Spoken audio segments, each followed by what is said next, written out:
안녕하세요. 부동산 김선생입니다. 매달 월세가 안 나가니 전세 계약을 맺으면 이득인 것 같나요? 하지만 전세 계약만큼 불안한 관계가 없습니다. 특약사항에 이것이 있나요? 잔금 치르고 나서 계약서 들고 주민센터로 가셨나요? 전세금은 합당해 보이나요? 경매로 넘어가도 전세금은 보장될까요? 계약 만기 후 전세금 돌려받을 때 애먹지 않을까요? 전세 계약할 때 어떻게 사기치는지 알아보고 대처할 수 있는 방법을 알려드리겠습니다. 저도 원룸에서 월세로 살다가 결혼하면서 신혼부부 전세 자금 대출을 받고 전셋집에 살았었습니다. 사는 동안에는 금리도 굉장히 낮고 관리비만 내면 되니까 부담도 없고 정말 좋았습니다. 하지만 나갈 때는 돈이 통장에 입금되기 전까지 굉장히 불안했습니다. 오랫동안 살아서 내부가 많이 더러웠고 결로가 있어서 많이 노후됐었어요. 그리고 화장실 쪽 누수가 있었는데 관리소장님이 갑자기 바뀌면서 인수인계도 잘 안 돼요. 제가 괜히 덤탱이 쓰는 거 아닌가 걱정도 되었어요. 입주 청소도 제가 있는데 나갈 때도 어느 정도 청소하라고 하더라고요. 제가 따지는 거 굉장히 좋아하는데 괜히 여기서 따져봐야 득볼 게 없으니 의뢰 입장에서 열심히 청소했습니다. 임대인이 해외에 가셨었나 휴가 중이셨나 아무튼 입금이 바로는 힘들다고 하셔서 보증금이 좀 늦게 들어왔어요. 새로운 관리소장님이 아시는 분이시고 좋으셔서 미리 현관문 비번을 알려드렸었는데 어쨌든 전세금은 건물주가 주는 거라 비번을 다시 바꿔야 하나 이런 생각도 했고 어차피 1층이라 여차하면 창문으로 들어가서 다시 잠궈야겠다 뭐 이런저런 생각을 했던 기억이 있습니다. 어쨌든 전세금에서 일부도 제하지 않고 전부 입금됐었습니다. 여기에서 또 어떤 임대인은 하나하나 체크해서 빼기도 하더라고요. 결로 같은 경우는 건물의 문제인데 세입자의 어떤 생활 습관에 의해서 결로가 발생해서 뭐 도배를 다시 해야 된다 이런 식으로 해서 전세금에서 제하는 경우도 있어요. 이 불안한 전세 계약 어떻게 사기치는지 한번 보겠습니다. 첫째, 잔금날 집주인이 대출을 바로 실행하는 경우. 둘째, 만기날 전세금을 못 돌려받았을 경우. 셋째, 임대인이 부동산과 합작하여 대출을 승낙하게 하는 경우. 넷째, 다가구 주택에서 세입자 권리 관계를 속이는 경우. 이렇게 네 가지에 대해 알아보겠습니다. 먼저 집을 계약할 때는 대항력과 확정일자가 굉장히 중요합니다. 대항력이란 임차인이 제3자에게 자신의 임대차 관계를 주장할 수 있는 권리를 말하고 전입신고하고 실제 점유해야 합니다.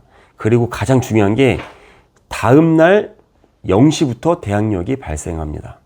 확정일자는 계약서를 가지고 주민센터에 가면 도장을 찍어주고 대항력이 발생한 시간 이후 확정일자를 신청하면 바로 유효합니다. 즉 잔금날 전입신고하고 키를 받고 주민센터에 가서 확정일자를 받으면 다음날 0시부터 효력이 발생하기 때문에 그날 임대인이 작정하고 담보대출을 실행시키면 임차인은 말소 기준 권리보다 하루 늦기 때문에 전세금을 보장받지 못합니다. 따라서 전입신고는 잔금일 전에 미리 해놓는 게 좋으며 전세 계약 시 특약사항에 잔금일 다음 날까지 저당권 및 근저당을 설정하지 않는다는 걸 꼭 명시해야 합니다. 이사할 때 정말 정신이 없습니다. 만약 아이까지 있다면 정말 너무 힘듭니다. 그렇다고 해서 전입신고나 확정일자를 늦게 받는다면 그냥 전세금 보장 안 받아도 돼요 라고 하는 거나 다름없습니다. 임대인 입장에서는 주택담보대출이 바로 실행되기 때문에 정말 땡큐입니다. 만약 10억짜리 아파트에 5억 전세 계약 맺고 전입신고가 안 되어 있어 주택담보대출 6억이 실행됐다면 1억의 차익이 생기고 만약 매도가가 더 올랐다면 상관이 없지만 하락했다면 또는 임대인의 사업이 망했다면 해당 아파트는 당연히 경매로 넘어가고 임차인은 전세금을 보장받지 못합니다. 두 번째는 만기날 전세금을 돌려받지 못했다면 절대 주소 이전을 하면 안 됩니다. 그럼 대항력이 없어지고 전세금을 보장받지 못합니다. 따라서 주소 이전하기 전에 임차권 등기 명령을 꼭 하셔야 합니다. 그럼 그 후에 주소 이전을 해도 대항력이 남아 있습니다.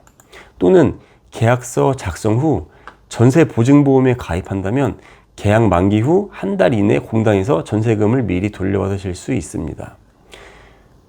전세는 해당 부동산의 매매가 대비 60-70% 이내에서 하시는 게 좋은데, 아파트는 객관적인 금액이 있지만 빌라 같은 경우는 개별성이 너무 강해서 매매가를 산정하기 매우 어렵습니다. 이때 다른 빌라랑 비교하시기보다 전세보증보험에 전화하셔서 해당 주소지로 전세 얼마에 계약한다고 하시면 주택 가격을 책정을 하고 90% 이내에서는 보장을 해주는데, 전세 금액이 이보다 높다면 보험에 가입도 안 되고 추후 전세금을 못 돌려받을 가능성이 높으니 다른 매물을 알아보시는 걸 추천드립니다. 세 번째는 부동산이 임차인을 설득하는 경우입니다. 임대인이 돈이 조금 부족하니 대출을 먼저 실행하고 그 뒤에 전세 전입신고를 해달라고 하는 경우인데, 이건 절대 승인하면 안 됩니다. 보통 아파트 시세가 10억 정도 하니 3억 대출 받고 5억 전세 들어와도 2억이 남으니 괜찮다고 말하는데 나중 일은 아무도 모릅니다. 만약 이렇게 선순위 근저당이 있다면 근저당 플러스 전세 금액을 계산했을 때 매매가의 한 5-60% 정도 되면 전세가가 다른 매물에 비해 메리트가 있다면 고려해 볼 수는 있습니다. 하지만 부동산의 하락률은 편차가 굉장히 심하니 잘 따져보셔야 합니다. 네 번째는 흔히 얘기하는 원룸 건물입니다. 아파트나 오피스텔, 다세대 주택은 한 세대마다 소유자가 있지만 원룸 건물, 즉 다가구 주택은 통틀어서 전체 소유주가 있습니다. 차이점은 다가구는 대부분 근저당이 거의 있습니다. 또 각 세대마다 보증금을 알 수 없어서 권리 분석하기가 쉽지 않습니다. 또한 주민센터에서 건물주만이 입주자를 확인할 수 있고,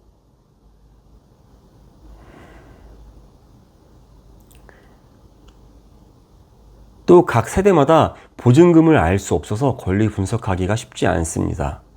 건물주만 주민센터에서 입주자를 확인할 수 있고, 해당 보증금을 알기 때문에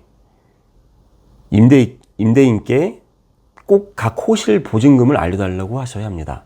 그래서 건물의 매가에서 근저당 각 호실의 보증금을 빼고 여유가 있는지를 아셔야 합니다. 그래서 대부분 다가구 주택은 보증금을 최우선 변제 가능한 금액으로 계약하시는 게 좋습니다. 이상 4가지의 전세 사기 유형에 대해 알아봤습니다. 정말 중요한 내용이니 꼭 이해하셔서 소중한 자산 잘 지키셨으면 좋겠고, 웬만하면 전세보다 매매를 하시길 추천합니다.